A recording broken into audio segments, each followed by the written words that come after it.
प्रदद्भोचेदमृतं न विद्वान् गन्धर्वो धाम बिभ्रतं गुहासत् त्रीणि पदानि निहिताय गुहास्य यस्तानि वेद स पितुर्पिता सत्।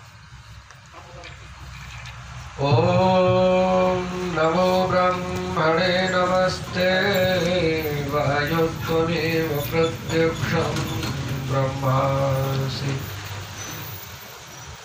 त्वामेव प्रत्यक्षं ब्रह्म वदिष्यामि ऋतं वदिष्यामि सत्यं वदिष्यामि तन्मामवतु तद्वक्तारमवतु ववतु मां भवतु वक्तारं। ॐ शान्ति शान्ति शान्ति। सम्मान के योग्य हमारी मंच की शोभा को बढ़ा रहे मेरे मन में जिनका बहुत आदर है, पूज्य स्वामी रामानंद जी महाराज, अभी जिनके गीतों को आप बहुत प्रसन्नता से भाव विभोर होकर सुन रहे थे, आदरणीय मित्रवर श्री बेदी जी इस सभा में बैठे हुए भरुआ और धुंधपुर आदि स्थानों से आकर इस पंधरी गांव में इस पांडाल की शोभा को बढ़ा रहे शहर की गांव की प्रतिष्ठित विभूतियां, सम्मानित उपस्थित मधु पुरुषों, पूज्य सम्मान्य मातृशक्ति, प्रिय बेटे और बेटियों,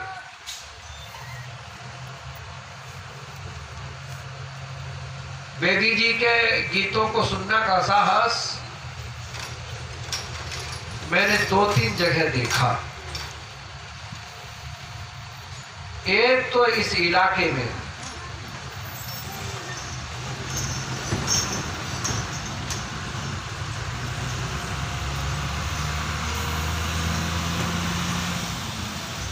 भरुआ, सुमेरपुर और ये, और जहां से हम आ रहे हैं अभी धुंधपुर से,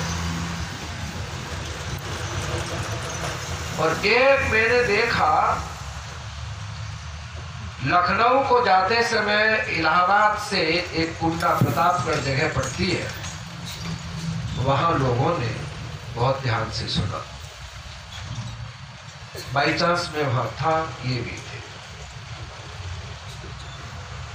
बहुत कम इस प्रकार की जगह होती है जहां बेदी जी को लोग सुनते हैं, और बेदी जी शायद ये सोचते हो कि मैंने गाना आता है मैं सुना लेता हूँ, तो आपको यहाँ के सुनने वालों की भी इज्जत करनी पड़ेगी कि इन्होंने आपको सुन लिया है।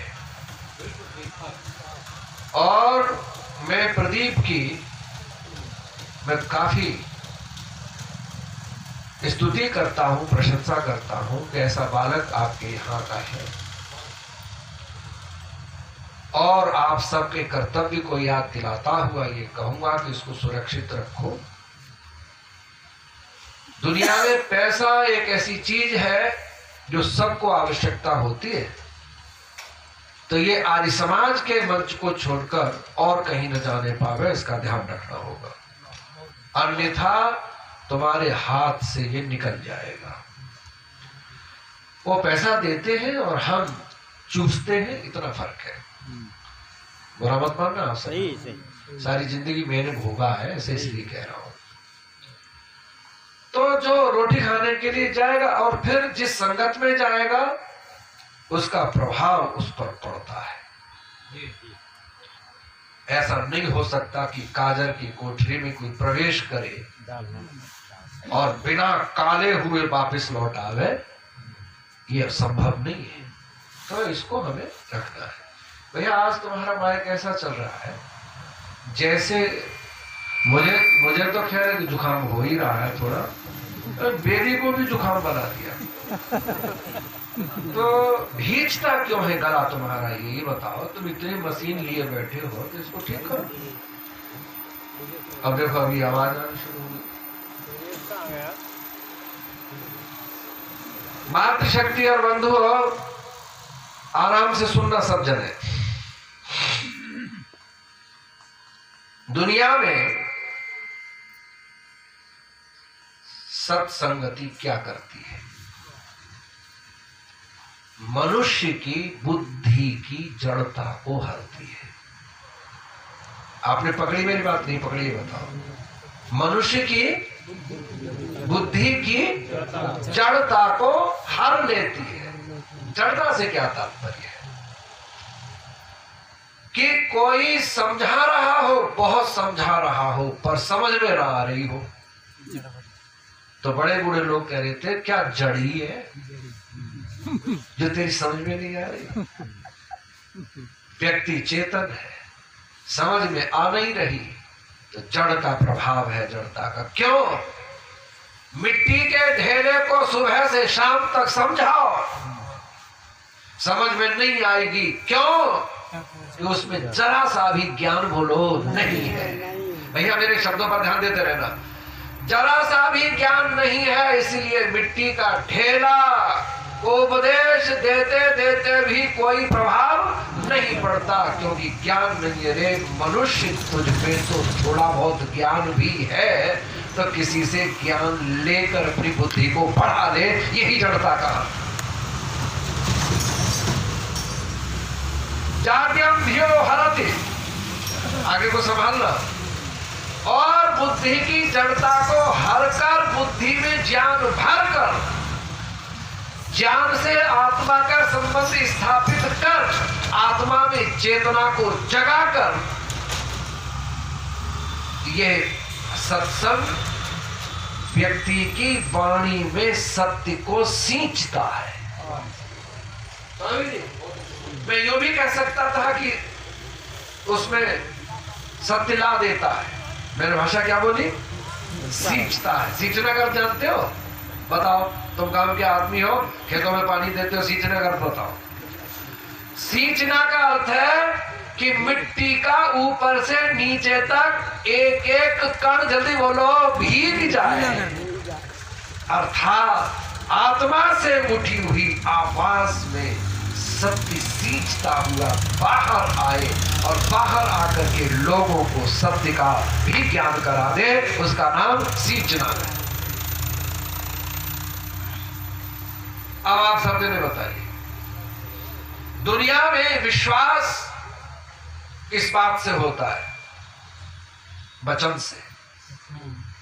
अब बोलिए, मैंने आपसे कुछ कहा और मैं बाद में बदल गया, तो बदलने पर आपने कहा अच्छा नहीं लगा, ठीक है ना? थूक के चाट लिया। बड़ी कठोर बात है, लेकिन आदमी को सुन सुनकर अभ्यास हो गया है, पचा लेता है। पचा लेता है। लेकिन बाद में उस व्यक्ति का संसार से विश्वास हट जाता है। भैया मुझ पर विश्वास करना, मैं तुमसे बड़ी बात सत्य कह रहा हूं। तो वो कहता है करूंगा।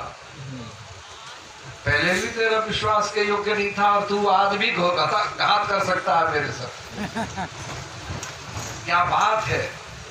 वाणी के विषय में मनु ने एक बहुत बढ़िया बात, मनु लिखता है, ध्यान देना सब जने, आनंद, बहुत मस्ती से बोल रहा हूं। जो वाणी की चोरी करता है, मानो वो सब कुछ चुराता है।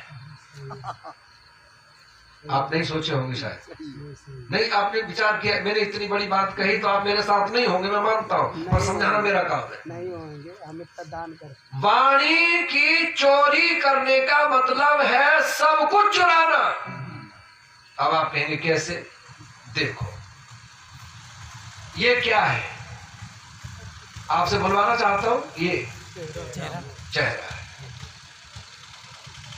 चेहरा क्या करता है? चेहरे में क्या क्या चीजें हैं? आंख है, नाक है, कान है, मुंह है। इसीलिए इस चेहरे का नाम है शास्त्र में मुखमंडल। क्या बोलो? मुखमंडल। मुखमंडल का क्या? आज तक किसी ने आंख मंडल नहीं कहा, प्रेम जी, कान मंडल में, नाक मंडल भी नहीं कहा, कान मंडल भी नहीं कहा, नहीं कहता कोई। क्यों? अब मैंने सोचा बात क्या है, मुखमंडल क्यों कहा?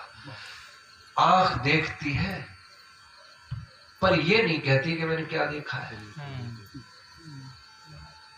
कान सुनता है पर ये नहीं बोलता कि मैंने क्या सुना। नाक सूंघती है,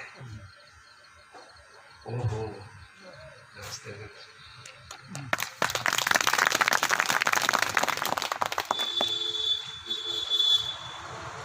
स्वामी जी को प्रणाम, नमस्ते।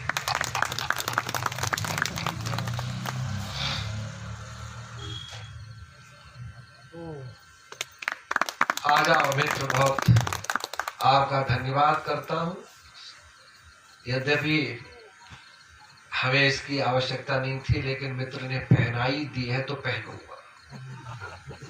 अब नहीं उतारूंगा नहीं, इसको तारूंगा। मैं निवेदन क्या कर रहा था, आइए बहुत जल्दी मेरा साथ दीजिए। आँख, हाँ बहुत अच्छा। आँख देखती है पर ये नहीं बताती कि मैंने क्या देखा। कान सुनता है पर कान बोलता ही नहीं कि मैंने क्या सुना है। नाक सुनती है पर ये नहीं बताती कि मैंने क्या सूंघा है। हाथ स्पर्श करते हैं पर ये नहीं बताते वो लोग त्वचा से कि क्या स्पर्श हुआ है। ईमानदारी से सारी सभा बोलना, जो देखे हुए को, जो सुने हुए को, जो सूंघे हुए को, जो चखे हुए को और जो स्पर्श किए हुए को बोलती है, जिससे वही मुख है और वो वाणी है। अब इसका नाम मुख क्यों रखा? आपने शायद आज तक नहीं सोचा होगा। इसीलिए रखा इसका नाम मुख कि इस सारे मुखमंडल के यंत्रों में सबसे ज्यादा यही प्रमुख है। मैंने बोला ही नहीं कुछ आगे, क्या बोला मैंने? इन आंख नाक कान आदियों में यही, जल्दी बोलो, प्रा लगा दिया है, प्रमुख है, इसीलिए ये मुख है। और सुन लो, आंख देखने से मुख्य नहीं है, कान सुनने से मुख्य नहीं है, नाक सूंघने से मुख्य नहीं है। ओ मेरी मातृशक्ति और बंधुओं, पर इस मुख में से जो निकलता है वही मुख्य है। मुख में से बोलो, इसलिए व्याकरण में है मुखे भव मुख्यम।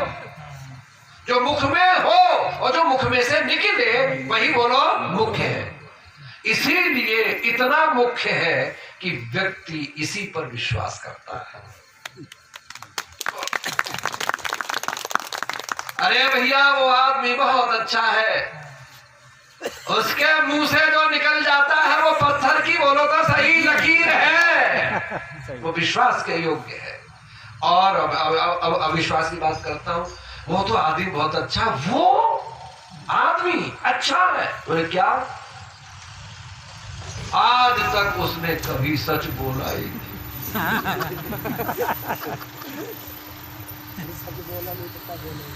और पता नहीं क्या बोल दे, क्या कर दे, इसलिए उसका विश्वास। अब देखना बात कहां गई। तो मैं कब कहा, मैं बोल करके वचन बदल गया, वचन बदल गया, तो उस वचन का महत्व तो खत्म हो गया। तो आपने तभी क्रोध में आकर के कहा, तीखा वचन बोले। ये मुहावरे बने क्यों थे लोक में? किसी व्यक्ति की औकात जताने के लिए, उसको यथार्थ स्थिति में खड़ा करने के लिए। तुमने थूक के चाटा है, तुमको शर्म आ रही है? नहीं आती है। अब ये अभ्यास करते करते करते करते इतना बढ़िया बन गया कि इस मनुष्य के योनि से हटे जब, झूठ बोलते बोलते, थूक के चाटते चाटते चाटते चाटते, तो यह मनुष्य नहीं बना। इसने ईश्वर को भी धोखा दिया, सबको धोखा दिया, अच्छे अच्छे व्यक्तियों को धोखा दिया। पर कर्म तो ईश्वर के ज्ञान में संचित हो रहे थे, उसने उठाकर कौवाई बना दिया। तुम खकार निकालो, कौवा खा जाता है। हम पूछे ये क्या कर रहा है? कि तुम देखो मैं क्या कर रहा हूं, तू बचा। मैंने यही किया था, यहां चाट रहा हूं। इसीलिए ईश्वर की न्याय व्यवस्था से सदा भयभीत रहना चाहिए। मैं निवेदन कर रहा हूं आपसे। और वेद कहता है, संसार के समस्त भयों में सबसे बड़ा भय अगर कोई है तो बोलो ईश्वर का भय है। उससे बड़ा भय दुनिया में किसी का नहीं। मैं स्वामी जी से भय खाता हूं, मैं प्रेम जी से भय खाऊं, रमेश जी आपसे भय खाऊं, तो यहां हूं मैं, बच गया। तो तुम मेरे संग हो, लेकिन ये भी तब भी नहीं बचा पाए। क्यों नहीं बचा पाए? मैं मन में ही गलत लिए बैठा हूं, इसको तो बाबा भी नहीं जानता। और इनकी औकात नहीं किसी की जो मेरे मन में है, जो समेट लिए बैठा हूं। मैं इनको ही गाली दे रहा हूं, बैठा बैठा क्या करेगा मेरे लिए? बोलो आप सब जने, कुछ नहीं पता ही नहीं। मैं निवेदन करना चाहूंगा, भयों में भय ईश्वर का सबसे बड़ा भय इसलिए है कि ईश्वर हम सब की आत्मा में निवास करता है। मैं बोलूंगा, ईश्वर मेरी आत्मा की भी आत्मा बनकर भीतर अंतर्यामी रूप से विराजमान है। विचार आ ही नहीं पाता तब तक तो वो जान लेता है। अर्थात कर्म केवल हाथ का नहीं है, कर्म केवल देखने का नहीं है, कर्म केवल सुनने का नहीं है, कर्म केवल बोलो कुछ कहने का नहीं है। कर्म तो सबसे बड़ा कर्म है। मन में कर लेना भी तो बोलो कर्म है, जो सबसे प्रमुख है, उसको ईश्वर जानता है। और मैं कहीं भी हूं, वहीं पर ईश्वर मुझे बोलो जो त्यों जानता है। इसीलिए समस्त भयों में बोलो सबसे बड़ा भय ईश्वर का है। और जो ईश्वर का भय मानकर सत्संग में आकर अपने मन के मल को धोकर नूतनता लाकर पानी में सत्य का सिंचन कर दुनिया में अपने मान की उन्नति करता है। दुनिया में बोलो मान की उन्नति करता है। कैसे?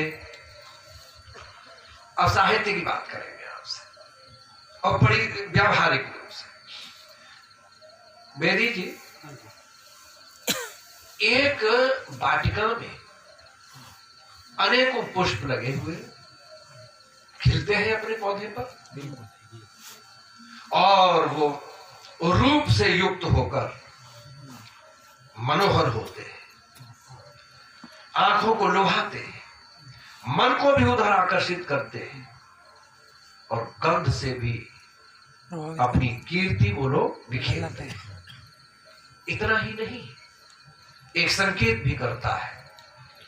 संकेत क्या है? मुझे प्रभु ने इस संसार में जहां रूप सौंदर्य के लिए भेजा है, भाषा सुन रहे समझे, रूप सौंदर्य के लिए भेजा है, वहां मुझे एक काम करने के लिए भेजा है कि मैं अपने से इस निश्चित अवधि में, जब से मैं पैदा हुआ हूं तब से लेकर जब तक मैं रहूंगा इस कली पर बोलो तब तक, मैं वातावरण को अशुद्ध बोलो नहीं करूंगा। मुझे इसके लिए भेजा है। और वो चाहता है कि मैं चारों ओर अपने गंध को फैलाऊं, लेकिन वो अपनी इच्छा को पूरी नहीं कर पाता। क्यों? ऐसा नहीं कि वो गंध नहीं फैला रहा है, फैला रहा है, लेकिन एक हवा आती है और प्रबल वेग से जिधर को जाती है उधर उस गंध को बोलो ले जाती है। लेकिन फूल चाहता है सब और फैलाना, लेकिन फूल फैलाने नहीं देता, वो हवा फैलाने नहीं देती, वो जिधर चाहती है वो लोग उधर ले जाती है। यहां पर कुछ कमजोरी आ गई, लेकिन हाथ जोड़ूंगा आप सबसे, संसार की इस वाटिका में, संसार की बेल पर लगा हुआ मनुष्य देह रूपी पुष्प, मनुष्य देह रूपी पुष्प अपने शुभ कर्मों के आचरण से जब अपने से गंध फैलाता है, तब गंध को रोकने की ताकत दुनिया की किसी हवा में नहीं है। वो जो चाहता है सो करता है। मैं यहां बैठा हूं, मेरी गंध विदेश में है, मैं विदेश में हूं, बोलो मेरी गंध भारत में है। मेरा दयानंद भारत में जन्मा था, भारत में काम किया था, लेकिन समस्त विश्व में दयानंद की गंध बोलो फैली हुई थी। इसलिए हर व्यक्ति को चाहिए कि अपनी मान की उन्नति करे, वाणी के माध्यम से, ज्ञान के माध्यम से। मोक्ष बुलर बैठा हुआ जर्मन में मेरे ऋषि के गीत गाता है। विदेश के लोग मेरे ऋषि के गीत गाते हैं। तो मेरा अभिप्राय यह है बंधुओं, मैं आप सबसे ये निवेदन करना चाहता हूं, सत्संगति को कभी भी भूलना बोलो नहीं चाहिए, कुसंगत से बचना चाहिए और सत्संग में जाना चाहिए। तब मनुष्य अपनी मनुष्यता पर कायम रह सकता है। वास्तव में देखा जाए तो मनुष्य है कौन? तो वेद कहता है अग्ने व्रतपते व्रतम चरिष्यामि तच्छकेयम तन्मे राध्यताम् इदम अहम अनृतात् सत्यम उपैमि। बड़ा आनंद से मैं निवेदन करूंगा आप सबसे, जब आप संसार में काम करते हैं तो ईमानदारी से बोलना। तुम सब ये कहते हो कि नहीं कि मैं देखता हूं, मैं सुनता हूं, मैं सूंघता हूं, मैं बोलता हूं, मैं करता हूं, मैं पढ़ाता हूं, मैं पढ़ता हूं, ये सब हम बोलते हैं कि नहीं? बस जब तक ये मैं रहेगी तब तक व्यक्ति झूठा बना रहेगा। सांख्य दर्शन का सूत्र है कर्ता यदि मानता रहेगा, और शब्द पर ध्यान दीजिए, बड़ी गहरी बात है और इसको उतारना चाहता हूं, मैं तुम्हारे दिमाग पर रख देना चाहता हूं। जब तक ये व्यक्ति मैं बोलता रहेगा तब तक करता रहेगा, और जब तक करता रहेगा तब तक अविवेक रहेगा, जब तक अविवेक रहेगा तब तक झूठा रहेगा। इसलिए मनुष्य के लिए वेद ने कह दिया जो झूठा है वही मनुष्य है। लेकिन आप कहेंगे कि अभी तो वेदी जी कह रहे थे कि मननशील होकर के जो कर्म करता है वो मनुष्य है। हम भी कहेंगे कि जो मननशील है वो मनुष्य है, लेकिन यह गारंटी कहां है कि जो मननशील है, जो मनन करता है वो सत्य ही करेगा? ये गारंटी दो। नहीं समझ में आई बात? गौड़ा तो नहीं रहे। मननशीलता तो हमारा काम है, जो स्वाभाविकता है उसमें मननशील हो गए। लेकिन ये कहां है कि मननशील होगा जो या मनन करेगा वो ठीक ही करेगा? ये गारंटी बताओ कहां है? उदाहरण के तौर पर आनंद ले ना सब जने। उदाहरण क्या है? मनन का प्रभाव आचरण पर देखना कितना है। मैं स्वामी जी से व्यवहार कर रहा हूं, आपसे व्यवहार कर रहा हूं, और मेरे मन में छल है भीतर और कपटता से व्यवहार कर रहा हूं। आप सब जने बताइए, सारी सभा मुझे बताए, माता मुझे तुम बताओ, जब मैं आपसे बोल रहा हूं तो मैं झूठ या छल या कपट करते समय मैं मन से जानता हूं कि नहीं कि मैं छल कपट कर रहा हूं। कुछ बोले कुछ नहीं जानता हूं। तो मनन ने ये बता दिया कि तू झूठ है, ये छल है, ये कपट है, लेकिन तुम माने कब? बोलो।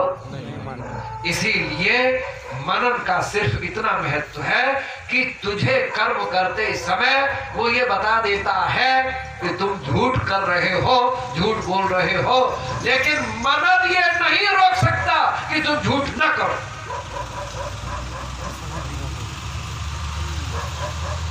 जब मैं झूठ बोलता हूं तो स्वयं जान रहा हूं कि मैं झूठ बोल रहा हूं, फिर भी बोलो झूठ बोलता हूं और जान रहा हूं, तो रोको इसे। इतना अभ्यास हो गया है झूठ बोलने का कि हमें सत्य बोलने से चिढ़ हो गई है। चिढ़, ध्यान दीजिए, मैं बहुत मोटा सा उदाहरण दे रहा हूं, बहुत मोटा सा। मेरे घर पर हमारे प्रेम जी मित्र बैठे हैं। कल्पना करो ये दिल्ली पहुंच जाए और मेरे घर पर जाकर आवाज दें, वेद प्रकाश जी है क्या? मैंने इनकी आवाज को पहचान लिया, प्रेम जी है, और मैं मिलना नहीं चाहता हूं इनसे। मेरी बात समझ रहे हो सब जने? और मैंने एक छोटे से बालक से ये कह दिया, जा। बालक छोटे का उदाहरण इसलिए दे रहा हूं मैं कि वो अभी झूठ नहीं जानता है कि क्या चीज है। मैं बड़े का भी उदाहरण दे दूंगा। और जब मैंने उससे कहा, बेटा चाहो इनसे कह दो कि पिताजी घर में नहीं है, और उस बालक ने जाकर उनसे जो को त्यों कह दिया। पिताजी यूं कह रहे हैं कि उनसे यूं कहा कि पिताजी घर में नहीं है। बच्चे ने बता दिया। अब देखना, इस बात पर पिता होने के नाते मुझे खुश होना चाहिए कि नाराज? खुश होना चाहिए। तो क्या ईमानदारी से बताना हम खुश होते हैं? क्या बात है?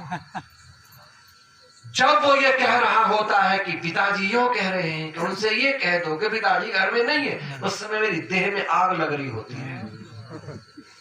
और जब वो आता है तब मैं कहता हूं, मूर्ख कहीं के, ये कैसे कह दिया कि पिताजी कह रहे हैं कि उनसे ये कह दो कि वो घर में नहीं है। और गुस्सा जब मैं आया, दांत खींच के मेरे गाल पर एक दिया और रोता हुआ वो पिट के कह रहा है, आपने ही तो कहा था। आपने ही तो कहा। पिट के वही कह रहा है। इसका क्या मतलब है? बच्चे ने यथा तथ्य तुम्हारा कथन संप्रेषित कर दिया, कह डाला, लेकिन आप उस सत्य के व्यवहार से जल्दी बोलो खुश नहीं है। और लौट कर आपने उसको पीटा भी, और फिर भी उसने कहा आपने ही कहा था, तो हमने फिर पीटा। पीटते पीटते, कहते सुनते, चलते फिरते दिन बीते। बड़े होने पर वैस ने भी सोचा कि सत्य बोलने पे ही पिटाई होती है, इसलिए झूठ ही शुरू करो। Who was a trainer on that time? माँ बाप ट्रेनर है, उन्होंने ट्रेनिंग दी। अब हुआ क्या? बच्चे ने बाप के साथ झूठ बोला, माँ के साथ झूठ बोला। तुम क्या सोचती हो? और तब जब झूठ बोल दिया और माँ को पता लगा, बाप को पता लगा कि झूठ इसने बोला है, तब बाप अपने बापपन को दिखाता है, माँ अपनी माँपन को दिखाती है। तुझे लज्जा नहीं आई? तुझे शर्म नहीं आई? मैंने तुझे अपने पेट में इतने दिन लादा, पैदा होने पर तेरी टट्टियां धोई, तुझे लिए घूमी और कम वक्त तूने मेरे साथ झूठ बोला। बाप कहता है मैंने तेरे लिए क्या नहीं किया था सो तूने मेरे साथ झूठ बोला। ठीक है ना मेरी बात? और फिर बाप देखो अगली बात भी बड़ी कमाल की करता है, तूने मेरे साथ झूठ बोला, किसी और के साथ बोल लेता तो भी ठीक था, तूने मेरे साथ झूठ बोला। यहां भी फिट कर रहा है दूसरे के साथ बोलने के लिए, फिर और अपने को बचाना चाहता है, पर वो भूल जाता है ट्रेनर का असर ट्रेनिंग में आता ही है और वो उससे युक्त हो जाता है। इसीलिए मैं निवेदन करना चाहता हूं, मुझे झूठ बोलते बोलते झूठ का इतना अभ्यास हो गया है कि मुझे झूठ बोलने सत्य बोलने पर बोलो चिढ़ लगती है। कष्ट होता है। अच्छा चलो, पति और पत्नी से निकट कोई चीज है दुनिया में? नहीं अरे बोलो तो सही। नहीं माँ बाप से बेटे और पुत्र से बड़ी कोई चीज है? आप ईमानदारी से बोलना, पत्नी से झूठ नहीं बोलते हो। ये अब मना कर रहे हैं स्वामी जी, देखियो। और पत्नी आपसे झूठ नहीं बोलती, बोलती है।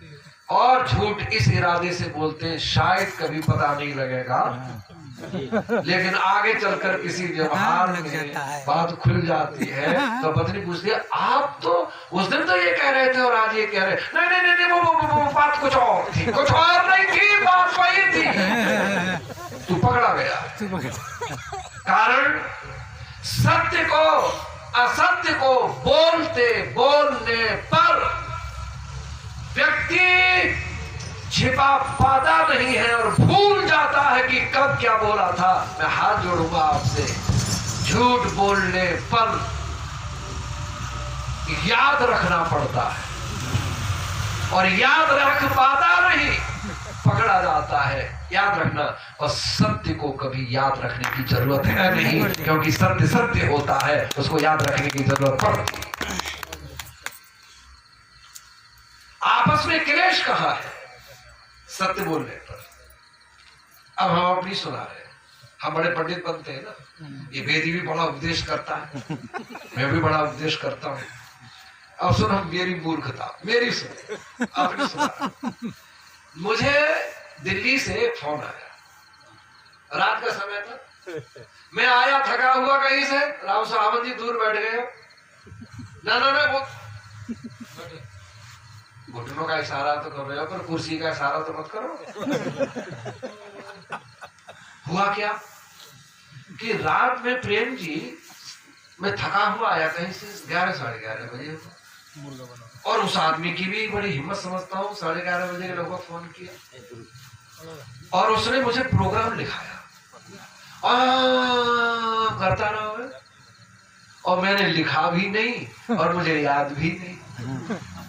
बाई चांस मैं घर में और उसका फोन आया, आचार्य जी कहां पहुंचे? देखना मैं माथा, मैंने कहा जी आप समझा नहीं, आप कौन बोल रहे हैं? अरे मैं वो जो रात को फोन किया था तो आपने हाँ कर दिया था और आपने कहा था मैं आऊंगा। तो बजाय में कुछ सत्य बोलता, पता है मैंने क्या बोला? मैं क्या करूं, जाम में फंस गया हूं। क्योंकि दिल्ली में जाम बहुत लगता है, बहुत जाम लगता है। 1 घंटे की रास्ता कभी कभी 3 घंटे में कटती है और गाड़ी में क्लच दबाते दबाते ये पैर दुख जाते हैं। मैंने क्या बोला कि मैं जाम में फंस गया हूं, कितनी देर में पहुंच जाएंगे? मैं पहुंचूंगा ही नहीं, तू अपना प्रबंध कर ले। सही है, यही कहना चाहिए। मैं पहुंचूंगा नहीं, पहुंच नहीं पाऊंगा, काम समय बहुत हो गया, मैं पहुंचूंगा। आप है कहां पर? मैंने कहा वो क्या बताऊं, जब फंसी जाम में गया हूं तो अब जगह भी नहीं बताऊं, क्योंकि पता नहीं क्या स्थिति बन जाए, तो सब जगह से बचता घूम रहा हूं। ये बात हो गई। अरे साहब ये तो कोई बात हुई नहीं, आप आए नहीं, बड़े शर्म की बात है, और आप जाम में फंस गए, पता नहीं फंसे नहीं फंसे, वो सब बोल रहा है। मेरे पास मेरी बेटी खड़ी थी और धीरे से मुझसे पूछती है, पिताजी अब देखना धिक्कार, मेरे को धिक्कार रही है, क्या आपको शर्म नहीं आती? आप आर्य समाज के उपदेशक हैं, ऋषिदानंद के सिद्धांतों का प्रचार करते हैं, आप फंसे कहां हैं? आप घर में खड़े हैं तो मैंने की बेटी क्या करूं जान छुड़ाने की, तो कह रही जान फंसी का। वो तो आगे चल गई। पता है मुझसे क्या बोली, अच्छा होता। भाषा ये नहीं थी कि वो उपदेश देती, भाषा बदलती। अच्छा होता कि मेरा पिता अपनी आत्मा में ईश्वर को साक्षी मानकर ये कहता कि मुझे याद नहीं कि आपने कब लिखवाया था, मैंने नहीं लिखा है, आप जो कहना हो सो कहो, मैं नहीं आ पाऊंगा। हे पिता तेरी इज्जत बन जाती, तूने जरूर इस समय पर ये कह दिया कि मैं जाम में फंस गया हूं। वो जानता है तेरी भाषा को सुनकर तू कहीं नहीं फंसा है और तेरा विश्वास चला जाएगा। ये कौन समझा रहा है? मेरा बालक मुझे समझा रहा है। और मैंने सोचा मैंने आज तक फिर उसको इस गलती को दोबारा नहीं दोहराया। और जब मुझसे भूल हो जाए तो मैं कह देता हूं, जो कहो सो कह लो, 10,000 गाली देनी है दे ले, सिर झुका के स्वीकार करूंगा, गलती मेरी है। इसमें दम पड़ता है आत्मा में, समझे? क्योंकि ये झूठ बोलने का अभ्यास बढ़ाते बढ़ाते मैं इतना परिपक्व हो गया हूं कि झूठ मुझे झूठ लगता ही नहीं है। आदत जब बन जाए ऐसे होता है। इतना पक गया हूं। आप कहेंगे कि तू तो मान नहीं रहा, जबरदस्ती कही जा रहा है, तो सुन ले फिर और सुन।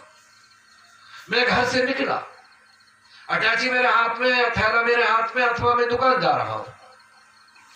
देवी ने पूछा कहां जा रहे हो, तो छूट दे कहता हूं कहीं नहीं जा रहा। पता है कि नहीं सही बात? पत्नी ने पूछा कहां जा रहे हो, कहीं नहीं। कब आओगे पता ही नहीं। जा रहा है घर से, निकल रहा है, और कह रहा है कहीं नहीं। ये अभ्यास नहीं है झूठ बोलने का। तो अब आ जाओ लौट के, मनुष्य वही है, जल्दी बोलो, जो झूठ है, जानता है कि सत्य क्या है और बोलो असत्य क्या है, पर झूठ का आचरण करता है वही मनुष्य है। बोलो। इसीलिए अब आप कहेंगे सत्य कहां है, तो आप सत्य की परिभाषा और असत्य की परिभाषा और धर्म और अधर्म की परिभाषा और पाप और पुण्य की परिभाषा बनाने का जिम्मा मनुष्य के ऊपर ईश्वर ने छोड़ा ही। You are not free to define the definition of truth and untruth. You have no capacity at all. आप ट्रुथ क्या है, सत्य क्या है, असत्य क्या है, ये परिभाषा आपके बस की बात नहीं है। अन्यथा तो हर आदमी अपने हिसाब से सत्य को गढ़ लेगा, अपने हिसाब से असत्य को गढ़ लेगा। नहीं कर सकते। मेरी मातृशक्ति और बंधु ध्यान दो, अब जो मैं बोल रहा हूं वो स्वाभाविक है। आप कहेंगे श्रोत्री जी, तो आप मुझे बताइए सब जने, आप ईश्वर की सत्ता को मानते हो या न मानते हो? आप ईश्वर को जानते हो या न जानते हो? स्वीकार करते हो या न करते हो? भैया जा ध्यान देना, लेकिन ईश्वर तो मनवा ही देता है।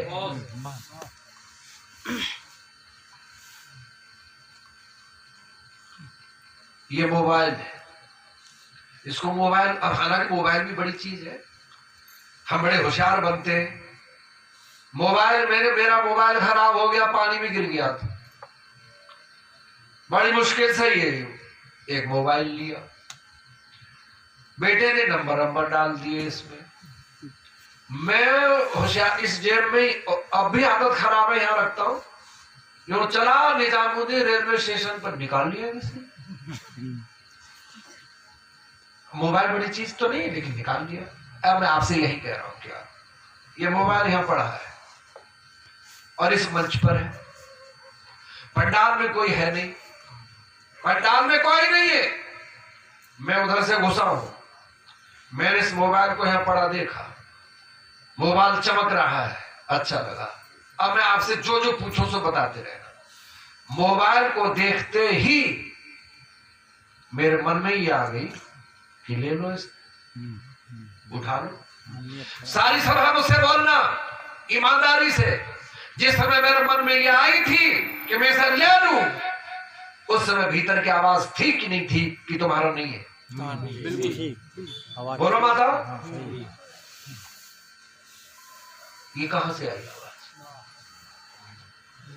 ये आवाज कहां से आई? तूने नहीं पैदा की है, तेरी आवाज तो ये है कि उठा ले इसे। इतने पर भी मेरे मन में ये है, भीतर से आ रही है कि ये तेरा नहीं है, तुझे नहीं लेना चाहिए, फिर भी हिम्मत करके उस आवाज को दबा कर मैं आगे बढ़ता हूं। इधर देखो, मैं एक तरफ नाटक करूंगा मैं, और मैं यहां आ जाता हूं और फिर यूं देखता हूं, और मैंने ये निश्चय कर लिया कि यहाँ कोई नहीं है, कोई नहीं है, कोई देख भी नहीं, और फिर भी मैं नाटक करता हूं। ये तरफ हंस रहा है।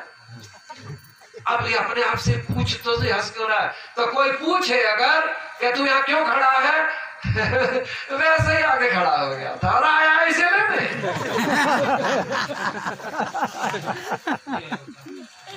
सारी समझ में आ रहा है, आया है तू इसे लेने, और भीतर से क्या सोच रहा है? कोई आएगा पूछेगा तो क्यों आया है, वैसे ही आया है, छिपाया, अपने आप को मूर्ख बना रहा है। और फिर इधर देखना मेरी तरफ, बड़े विश्वास से क्या कहना चाहता हूं, मैंने एकदम ये देखा और देखना, ये जो झट मैंने क्रिया की है, तब मैं अपने आप से पूछता हूं, जब यहां कोई था ही नहीं, जब तुझे कोई देख ही नहीं रहा था, तब तूने मां उठा करके तीव्र गति से क्रिया क्यों की थी, भय क्यों माना था? तब मैं कहूंगा बाहर के देखने वाले का जरूर कोई भय नहीं था, पर भय तो तेरे भीतर से आ रहा था। वो कौन था जो भीतर से मैं पैदा कर रहा? वो कोई और नहीं था, तेरी आत्मा के भीतर बैठा हुआ, बोलो तो सही, ईश्वर भय कर रहा था। इसीलिए मैं निवेदन करूंगा, ईश्वर से बड़ा भय दुनिया में बोलो किसी का नहीं है। और मैंने अपनी आत्मा की, अब आप कह रहे एक बात और कह, तो ये आगे चलता हूं।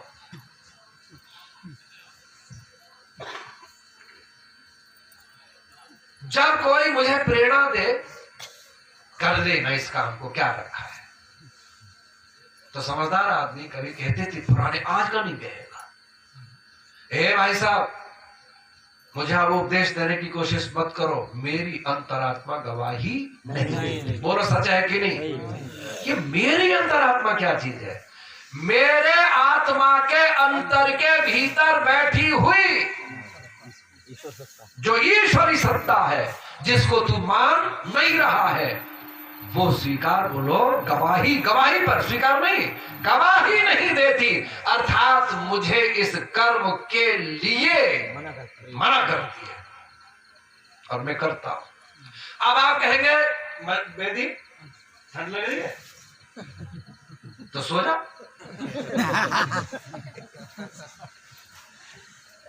अब सुनना जो मैं कहना क्या चाहता हूं। आप कह रहे थे मनन का क्या तात्पर्य? व्याख्यान रोकना चाहूंगा, ज्यादा समय हो जाएगा, फिर ठीक नहीं रहेगा।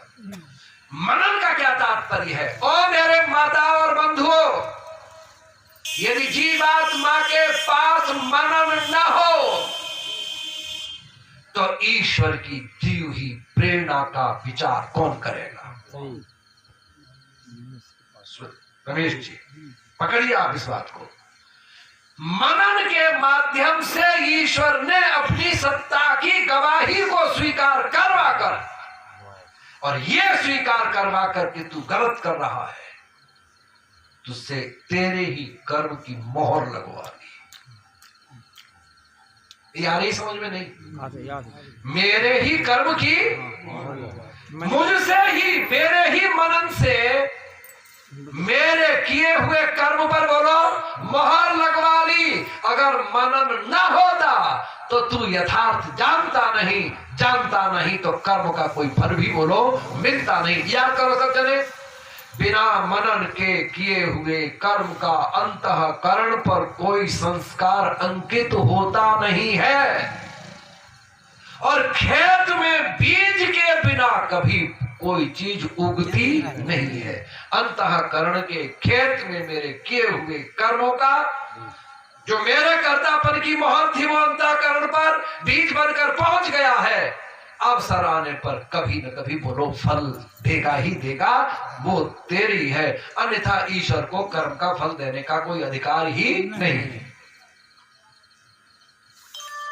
इसीलिए हम आपसे ये निवेदन करना चाहते हैं कि आप सब महानुभाव, अच्छा अब एक बात यह है कि ये दृढ़ता आए कैसे? ईश्वर ने अपनी सत्ता तो स्वीकार करवा दी, लेकिन चूंकि आपने ईश्वर की सत्ता को स्वीकार नहीं किया है। ये समझ में आई बात नहीं आई? ईश्वर तो मेरे संग है, पर मैं ईश्वर के संग नहीं हूं। मैं ईश्वर के संग हूं, इसके लिए ही मुझे उपासना की आवश्यकता है। और ईश्वर जब, अच्छा एक बात और कह दूं आपसे, पर चलते चलते समाप्त करेंगे। फिर ये मैंने क्यों उठाया था? लोभवश, बोलो तो सही, मोहवश, मोहवश भी कहो, मोहवश क्यों? वो हमारी मूर्खता, मूर्खता उठाया मैंने। और इच्छा हुई काम, इच्छा हुई काम, और एक और क्रोध है। क्या? वो क्रोध को दूसरा रूप बता रहा हूं। एक व्यक्ति ऐसी सर्विस में है अथवा ऐसे पद पर है, भारत की मानसिकता को दुनिया की कोई ताकत नहीं बदल पाई है। बुरा मत मानना सब जने, मोदी प्राइम मिनिस्टर है, उसके आगे न पीछे कोई है। उसने कहा न खाऊंगा न खाने दूंगा, लेकिन मोदी बने ही थे प्राइम मिनिस्टर। उसका एक मिनिस्टर एक होटल में जाकर किसी से सौदा कर रहा है, और ये सतर्क था। पता नहीं कैसे जाना, ईश्वर जाने, में उसकी गहराई में जा गया नहीं। लेकिन मोदी फोन करके पूछते हैं, मिस्टर मंत्री महोदय आप वहां बैठे हैं और वो आदमी अटैची लिए सूटकेस लिए बैठा है, सौदा आपका हो रहा है, मैं बुलाऊं या उठ के आते हो? कमाल की बात है। ये IAS IPS ऑफिसर सवेरे जाकर ऑफिस में घूम के, एक क्लब था उसमें बैठते, सारे दिन कपड़े छांटते थे। पता नहीं कौन सी चिप लगाई कि ये सब वहीं बैठते। आपको शर्म नहीं आती? आप उस क्लब में बैठे हुए क्या कर रहे हैं? इतनी गालियां दी मोदी को, इतनी गालियां दी। प्रेम जी मैं सच कह रहा हूं आपसे कि मोदी के प्राइम मिनिस्टरशिप को हिलाने की कोशिश सारे अधिकारियों ने कर दी थी। लेकिन ये ठीक है कि उसके साथी कोई है नहीं है, लेकिन उसकी खोपड़ी जैसा आदमी भी इस समय दुनिया में नहीं है। मैं निवेदन करना चाहता हूं। और मजबूर कर दिया उसको ऑफिस में बैठकर 9:30 से लेकर 6:30 बजे तक ऑफिस में उसका बाप बैठता है। लेकिन हिला दिया और ये काम नहीं करे, तो उसने डिजिटल बनाकर सारी फाइल को डिजिटलाइजेशन कर दिया उसका। और वो पूछता है ये कहाँ रखी फाइल, यहां से किसकी क्यों नहीं आगे? वो हालत खराब है। तो अभिप्राय क्या है कि अब इतने पर भी नीचे के लोग नहीं मानते। आज मैं प्राइम मिनिस्टर हूं, थोड़ी देर के लिए आपको कहूं कि मैं आपको 50 रुपए पर पशु दूंगा और इनका पालन करो, तो वो पशु तो क्या है, वो 50 रुपया ही कहीं।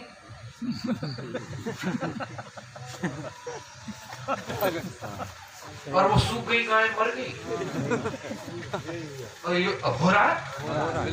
और योगी जी क्या कह रहे बेचारा, वैसे ही फड़फड़ाता है, उंगली चलाता है, सब कुछ करता है, लेकिन ये डंडा दे देते हैं उसके सब। मेरे देश के खून में झूठ, कपट, छल, भ्रष्टाचार की नसों में समाया हुआ है। इसको कोई निकालने की ताकत वो लोग रख पा नहीं रहा है, कहीं न कहीं तो है। तो मैं आपसे क्या कह रहा था, उस पर विचार करो। मैंने ये चुराया क्यों था, उठाया क्यों था? लोभवश, क्रोधवश। और क्रोध किसका नाम है? इच्छा पूरी नहीं होती तो क्रोध आता है। क्रोध का रूप देखिए। ए भाई साहब, आप जैसा मूर्ख आदमी मैंने नहीं देखा। मैं प्रेम जी से कह रहा हूं, प्रेम जी अच्छे पद पर है, पैसा इसने कमाया नहीं, ठीक है, बालक ज्यादा उन्नति कर पाए नहीं। एक बात उदाहरण के तौर पर है। तो मैंने कहा ए भाई साहब, आप इतने अच्छे पद पर रहे, अधिकार है तुझे, एक पैसा तूने नहीं कमाया, मैं होता तो करोड़ों कमा लेता। ये भी क्रोध का रूप है। और उसको देखकर आदमी अपने घर में जब घुसता है, मैंने ये कुछ नहीं किया, और हकता है मैंने ये नहीं किया, मैंने ये नहीं किया, मैंने ये नहीं किया, कर लेता तो कर लेता क्या? यहां पर आदमी काम है, क्रोध है, लोभ है, मोह है।